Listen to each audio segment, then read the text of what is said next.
Nobody must follow our moon. That is the Saudi standpoint. That is the Hanbali school of thought. Nobody should follow our sighting. Saudi Arabia and the ulama there will tell you, the senior scholars will tell you, we believe you should look for your moon in your own area. Don't rely on us. There are 6 things that you need to know about the Qura calendar.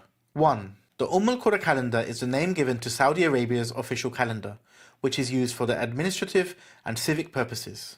2. The Qura calendar is calculated based on a formula. This means that the calendar can be printed many years in advance, which is helpful for Saudi Arabia for planning and administration purposes. 3. Importantly, this formula used by the Qura calendar is not based on the visibility of the moon in Saudi Arabia. 4. The consequences of this is clearly acknowledged on the Qura official website, which states, the Qura calendar is both the formal and civil calendar of the kingdom, but it may not match the actual visibility of the crescent. 5.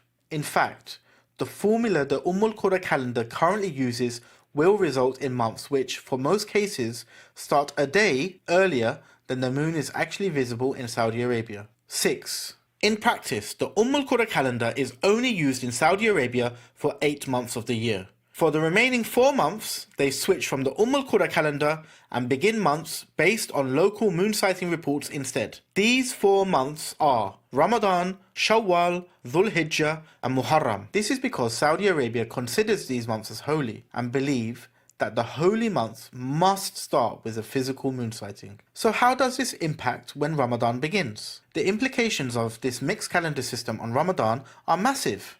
Let me explain. So the month before Ramadan is called Sha'ban. And of course, the 29th of Sha'ban is a very special day. On this day, Muslims from around the world gather at spaces just like this to search for the Ramadan moon.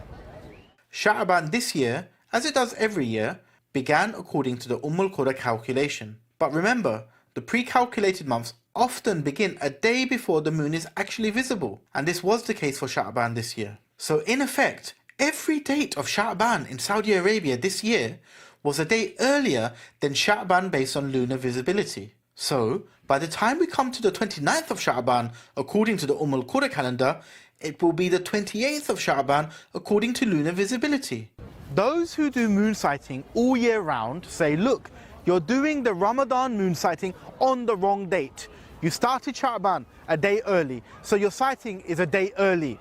You're not sighting on the 29th, you're sighting on the 28th, which is totally wrong. Looking for the moon on the wrong day is a huge issue with mixed calendars, which of course will have ramifications for the declared start date of Ramadan. Nevertheless, Saudi Arabia will go out to look for the moon on the 29th of Sha'ban, which according to the Qura calendar will be on Saturday the 4th of May.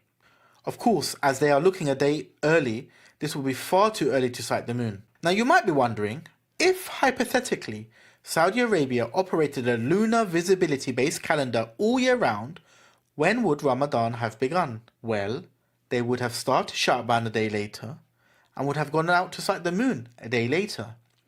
And even a day later, the moon is not visible to the naked eye in Saudi Arabia.